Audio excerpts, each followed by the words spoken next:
विदेश में जाकर यहाँ विचार करते हैं, जो कहते हैं डिफेंडर्स ऑफ डेमोक्रेसी यहाँ क्यों नहीं कर रहे हैं। सर, डिफेंडर्स ऑफ डेमोक्रेसी जिनको कहते थे वो प्रधानमंत्री जी की तारीफ कर रहे हैं। इसलिए मैं कहना चाहूंगा, विदेश का लाभ लेकर, विदेश की छांव लेकर जो भारत में हो रहा है, उनके लिए एक पंक्ति कहना चाहूंगा कि अपने वतन पर सदियों तक है रही हुकूमत गैरों की, लेकिन कुछ चेहरों पर अब तक धूल है उनके पैरों की। नहीं, भारत के इतिहास का एकमात्र चुनाव था जब विदेश की एक गवर्नमेंट ने, रशियन गवर्नमेंट ने ऑफिशियल स्टेटमेंट दिया कि भारत के चुनावों में विदेशी हस्तक्षेप हो रहा है। ऐसा भारत के इतिहास में कभी नहीं हुआ। मैं एक अत्यंत गंभीर, महत्वपूर्ण और चिंताजनक विषय पर सदन का ध्यान आकृष्ट करना चाहूंगा। जब से भारत श्री नरेंद्र मोदी जी के नेतृत्व में एक उभरती हुई सामरिक, आर्थिक और कूटनीतिक शक्ति बनकर उभरा है, तब से यह बहुत सहज रूप से देखा जाने लगा है, विशेषकर विगत 3 वर्षों से, जब से भारत को विकसित भारत बनाने का लक्ष्य रखा गया है, कि विदेश की बहुत सी ऐसी गतिविधियां हैं जो भारत की व्यवस्था के आर्थिक पक्ष, भारत की व्यवस्था के नैतिक पक्ष, सामाजिक पक्ष पर आक्रमण कर रही हैं। इस संदर्भ में एक रिसेंट जानकारी आई है जिसे हम कह सकते हैं organised crime and corruption reporting project. A French publication has recently published its own report based on its investigation on the Sarajevo-based OCCRP, Organized Crime Corruption Reporting Project. This new report of the media report has claimed. You will lay the report on the table of the House. जी, इस report के अनुसार यह कहा गया है कि इस project को फॉरेन गवर्नमेंट्स की फंडिंग है और उसका फोकस इंडिया के ऊपर भी है, और इस फॉरेन गवर्नमेंट की फंडिंग के साथ साथ जॉर्ज सोरोस के साथ भी इनका कनेक्शन है। अब ये केवल हम एक रिपोर्ट के आधार पर नहीं कह रहे हैं सभापति महोदय, मैं सदन का ध्यान आकृष्ट करना चाहूंगा कि विगत 3 वर्षों से यह क्या एक संयोग है कि जिस समय भारत की संसद का सत्र चलता है, मैं सिर्फ एक संयोग बता रहा हूं, भारतीय फार्मर्स के बारे में रिपोर्ट आती है 3 फरवरी 2021, बजट सत्र है 29 जनवरी 2021।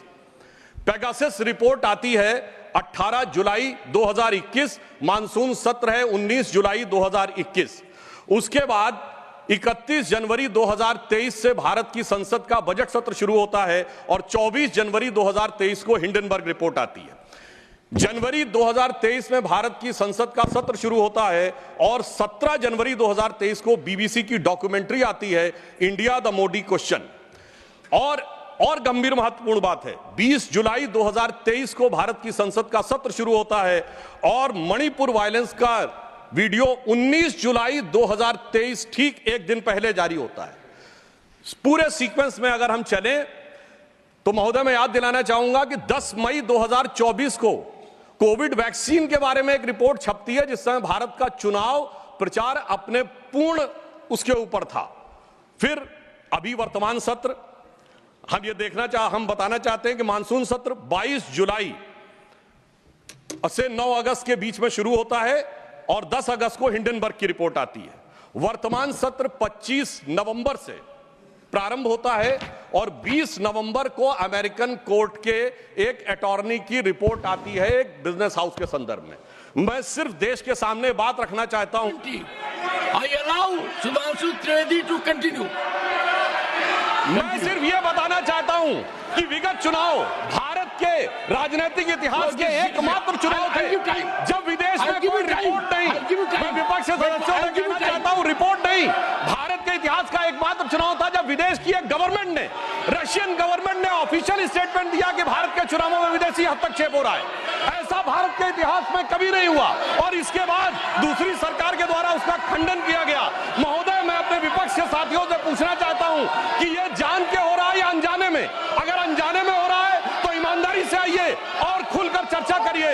यदि जान के हो रहा है तो मैं अनुरोध करना चाहूंगा कि इसके ऊपर गहन जांच होनी चाहिए, क्योंकि निरंतर मैंने सभापति महोदय, मैंने कोई घटना कोट नहीं की है, मैंने केवल एक रिपोर्ट कोट नहीं की है, मैंने 3 वर्षों का सीक्वेंस दिया है और जो सदन में बैठा हुआ हर व्यक्ति इसके साथ अपने साथ बिल्कुल साफ साफ उसे देख सकता है। और मगर मैं यह भी कहना चाहता हूं सभापति महोदय कि जिन लोगों के दिल में यह ख्वाब है, यह बड़ी एक सहज स्वाभाविक सी बात है, जिन लोगों के दिल में यह ख्वाब है कि वो भारत को झुका लेंगे, तो मैं उनसे कहना चाहता हूं कि हम श्री नरेंद्र मोदी जी के नेतृत्व में जिस प्रकार से आगे बढ़ रहे हैं, ये मत सोचें कि विदेश से किसी चीज का आज प्रभाव पड़ने वाला। आज भारत अपने स्वाभिमान के साथ आगे बढ़ रहा है। मैं उन लोगों के लिए कहना चाहूंगा, सर, जो विदेश में जाकर यहाँ विचार करते हैं, जो कहते हैं डिफेंडर्स ऑफ डेमोक्रेसी यहाँ क्यों नहीं कर रहे हैं, सर, डिफेंडर्स ऑफ डेमोक्रेसी जिनको कहते थे वो प्रधानमंत्री जी की तारीफ कर रहे हैं। इसलिए मैं कहना चाहूंगा, विदेश का लाभ लेकर, विदेश की छांव लेकर जो भारत में हो रहा है, उनके लिए एक पंक्ति कहना चाहूंगा कि अपने वतन पर सदियों तक है रही हुकूमत गैरों की, लेकिन कुछ चेहरों पर अब तक धूल है उनके पैरों की।